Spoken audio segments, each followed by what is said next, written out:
I find these type of stories interesting because first thing I go to is the difference between how black men look at black women dating out versus how black women, right? So, for example, I feel like when black women see a black guy dating out, even if they don't want the nigga, they may still feel some type of way about it, right? Where I feel like on the other side, black guys, we're like, if we didn't want the shorty, woo, thank you for taking taking her off of our hands. You know, we glad she found somebody, glad she found love.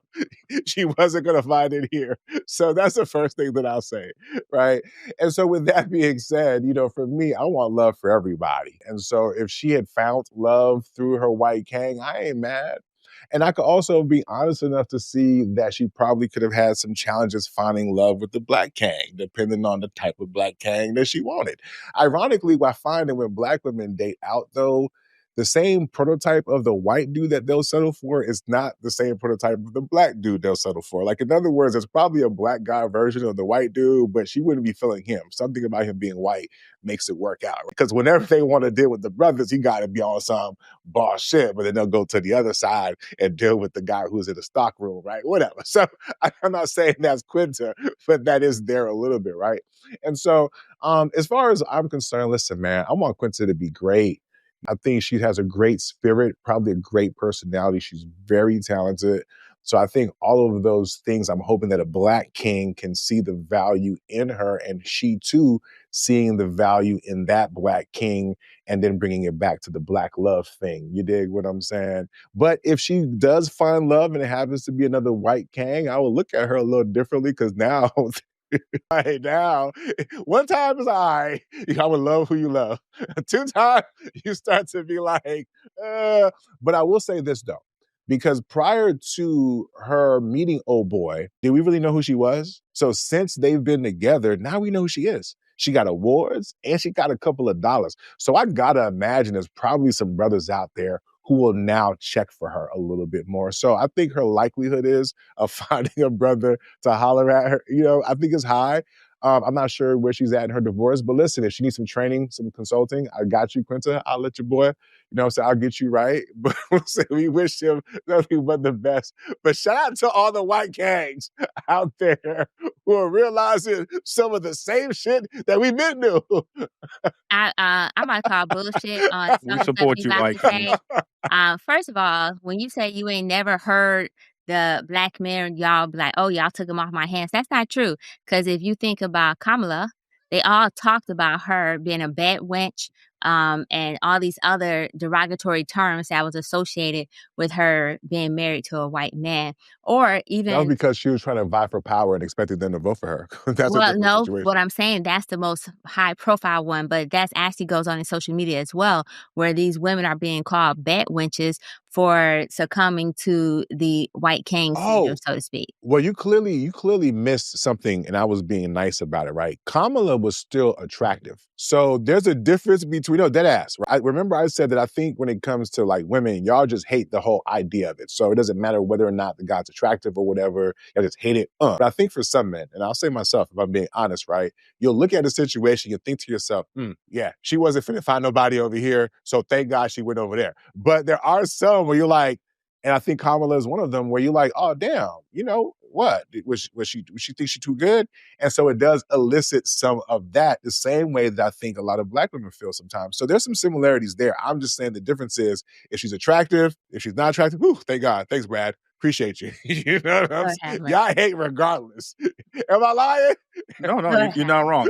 Yeah, even if it's a guy they don't want, they're like he if it's like the anime nerd black guy, you know, I'm just throwing out a stereotype. Yeah. And be like, I don't want, even if she likes street dudes, she's mad the anime guy is It's with found a him an fat white anime chick. chick Yeah. With a that's fat rocking white with. chick. She's still mad, even though she didn't want him. Yeah, like nobody No, was it's mad because that she picked a Gabrielle fat white Thibodeau. chick. Nobody was mad that Gabrielle Thibodeau did her thug thizzle. We was like, oh, that's what's up, fam. We are We wishing totally you, okay we with wishing that. you nothing but That's the because best, y'all dude. only saw her as precious. Y'all didn't see her inner spirit, but it's all good.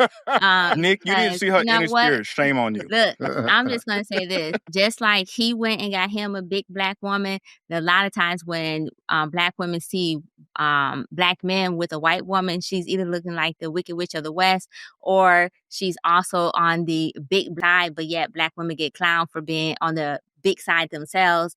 And so it's that some of those contradictions. But more importantly, sometimes, and I would just say this, I push back. sometimes it's also because they're quick to call black women gold diggers and so forth just for asking for something, but then they have a different expectation for the woman that they're dating if they're a white woman, where they have no problem with being the provider and the protector. And I'm not saying this for all black men don't have the capability or have a problem with it, but in our community, when we're so quick to call black women, oh, you're a gold digger just because you want protection or provision or whatnot, but these other races aren't greeted with that same type of animosity. I honestly believe that between the black man and the black woman, there just needs to be some dialogue to start dispelling some of these harmful narratives that put us in this position where we're constantly talking down to each other. And at the end of the day, if it is love, then let it be love. That's why I pointed out earlier, as long as you're not shitting on your race on your way out the door, then that makes me more likely to believe that is love. Jay has a pushback, but before you do, I want to push back too real quickly because it is not the same as like no, it is the same. When I see certain brothers with certain white girls, I do look at them with a side eye too. I ain't even going on with you because I'm like, bruh, for real. But then I'm like, nah, you know what? I get it, right? That's just the market that he can afford to be in. You get what I'm saying? Because I can understand that maybe, and that's the truth. A lot of these brothers will tell you like, hey, nobody was checking for me, so I had to go over here. I am not mad at people finding the market that works for them, right? For the most part. And I think there's a lot of less attractive people who are learning to shop at Aldi's, is all I'm saying. But go ahead, Jay. Now, I've seen people do it successfully, and those are generally people who are successful. I think if you are a broke dude, you go get you a broke swirl. If you know what I'm saying? If you're successful, you go get you what's Ice Cube's lady's name? Coco? Get you some Coco. Mm-hmm. You know what I mean? That's what you do. So it probably didn't help the conversation, but but to SNL's point, it's not the gold digging issue is not a color thing. It's like, what else are you bringing? If all you're bringing is needs, then yes, you're digging. If you're showing me where some mines are, now you're a fellow prospect. Maybe they are the opinion that in some places there are more people who are suggesting where there are mines than are just saying, hey, give me gold. I don't know.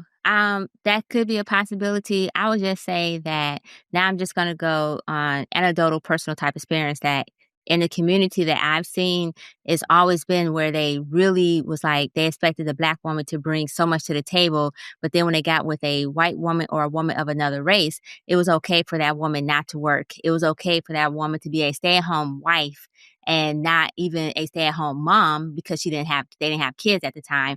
It was okay because for them, that was like a badge of honor. But for the black woman, it was like, you need to bring this to the table, and that to the table.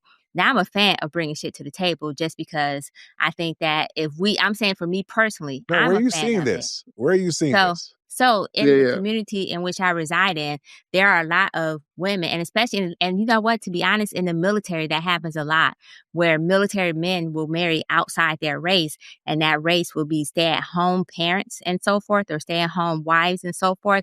But that same military man will then get, later on, if he get a divorce, will marry a black woman or get with a black woman, and the expectations are completely different. Or sometimes it'd be vice versa, where they have a black woman and they divorce her, and then they marry a white woman, and the expectations are. I'm just saying it happens.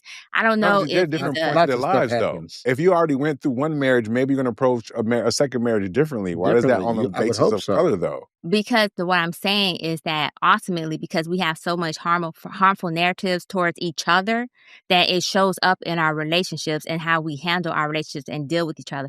So, for example, just us having this conversation, right? There could be somebody who's like, oh, because they're viewing black women a certain way. You know how one of your comments was like, oh, you may be the problem because. So I do agree it could be a you problem, but the generalization was like, oh, now everybody else see what we're dealing with. These white men are now seeing what we're dealing with, which was a generalization about black women. And so that's already coming with a narrative. So if you're coming with a narrative that's already harmful, then you're more likely to see that narrative in your relationship. Okay. Jay, did you have pushback before I go? No. He's like, nah, okay, well, you know what? Maybe it's a good place to pin it. Yeah, we started going down a road of like stereotypes in the interracial dating part. I do kind of get that. So maybe this is a good place to park it right here.